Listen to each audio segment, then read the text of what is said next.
Simpozionul Expertiza tehnică judiciară în actualul context european a avut loc în aula Ștefan Ciciopop a Universității de Vest Vasile Goldiș și a fost organizat de Facultatea de Științe Juridice în colaborare cu Corpul Experților Tehnici din România prin Institutul Național de Pregătire Profesională al Corpului Experților Tehnici. Simpozionul a fost deschis de Ana Maria Grămescu, președintele Corpului Experților Tehnici Arad și decanul Facultății de Științe Juridice, profesor universitar dr. Daniel Berlinger, inițiatorul evenimentului. Președintele Universității, profesor universitar dr. Aurel Ardelean, a precizat importanța regională și națională a evenimentului și a reiterat sprijinul acordat de către universitate Asociației Corpului Experților Tehnici, care intenționează să desfășoare cursuri de perfecționare pentru experți.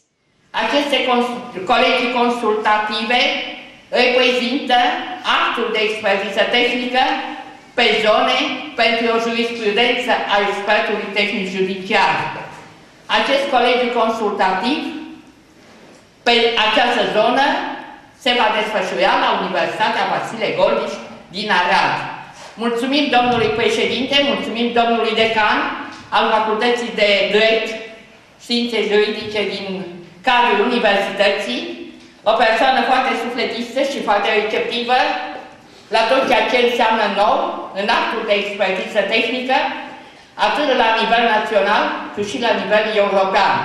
Propunem domnului președinte al Universității Vasile Goldiș din Arad, domnului profesor universitar dr. Ardeleanu, să fie și membru de onoare al Institutului nostru de Pregătire Profesională, membru al Consiliului Științific. Vă mulțumim, domnule președinte, și vă asigurăm de înalta noastră considerație. Mă bucur să vă urez bun venit la conferința organizată de Facultatea de Științe Juridice în parteneriat cu Corpul Experților Tehnici din România, respectiv expertiza tehnică judiciară în actualul context european. Adresez mulțumiri pe această cale conducerii Universității pentru sprijinul acordat în realizarea acestui eveniment, în special domnului președinte, rector fondator, profesor universitar dr. Aurel Ardelean și doamnei rector, profesor universitar dr. Adina Cotoraci. De asemenea, mulțumesc doamnei profesor universitar dr. Grămescu Ana Maria, care, în calitate de președinte al Grupului Experților Tehnici, ne sprijină în realizarea acestui eveniment. Este cel de-al doilea eveniment organizat împreună cu Corpul Experților Tehnici. Bine ați venit pe meleagurile vestice ale României.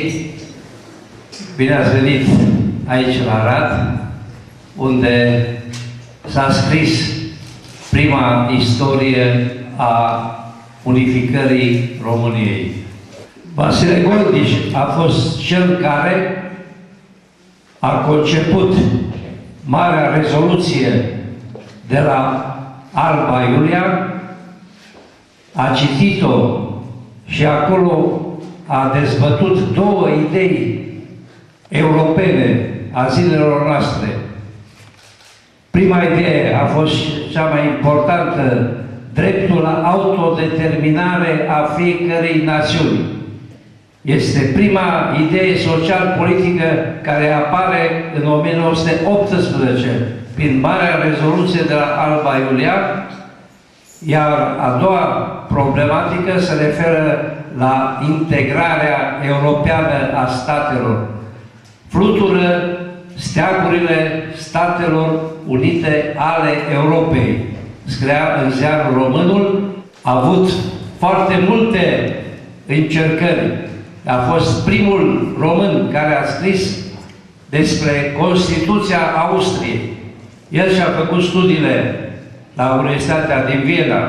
Zona aceasta a aparținut Imperiului Austro-Ungar, și la Universitatea din Budapesta, cea mai renumită universitate a Imperiului, Eötvös Loránd, unde numele lui este extrem de cunoscut și acolo a introdus și obiectul de limbă română pe care maghiarii l-a respectat cu sfințenie.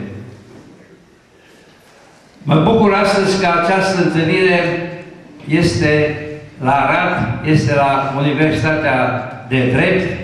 Mă bucur de prezența unor personalități de la universitatea noastră, profesori, avem în sală membru fondator, domnul profesor Trifa, fost decan, domnul profesor Mara, domnul profesor Palcu, ulterior ni s-a alăturat și domnul profesor Lucaciuc. Deci, în domeniul științelor juridice avem deja o tradiție, fiindcă Facultatea de Științe Juridice este prima facultate înființată în 1990 și prima facultate din sistemul învățământului privat care a fost autorizată și acreditată. Mă bucur de această întrunire, am fost onorat mai mult de jumătate de oră să mă întâlnesc cu doamna Grăbescu, cu doamna Magherini, să avem o discuție explicativă asupra contextului în care se desfășoară această reuniune. Este o reuniune extraordinar de importantă, nu numai zonală. Este o reuniune foarte importantă pe plan național, ceea ce se dorește pentru acest corp de experți, vânt de vânt. Și legislația română, așa cum discutam cu doamne profesoare, din 2007 prevede apropierea de conceptele europene. O evaluare internațională aplică conceptele viitorului. Deci și dumneavoastră trebuie să vă gândiți la internaționalizarea activității dumneavoastră, să o legați de ceea ce face Europa la vremea aceasta. Doi, cred că cursurile pe care am înțeles de la doamne profesoare intenționează să le organizeze. Noi ne oferim cu universitatea noastră, cu specialiștii noștri, să vă fim alături de dumneavoastră, fără a leza nimic din autonomia societății pe care o reprezentați, a corpului, cum sunteți organizați, dar vrem să dăm un sprijin acestor activități din specialiștii care îi avem și care pot fi de folos.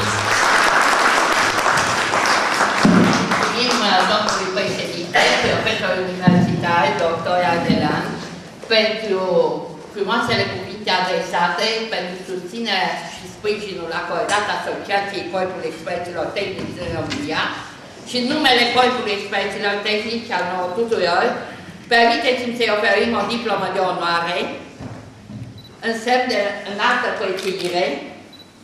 Vă mulțumim foarte mult. Universitatea Sfântul. Vă mulțumim foarte mult și vă asigurăm de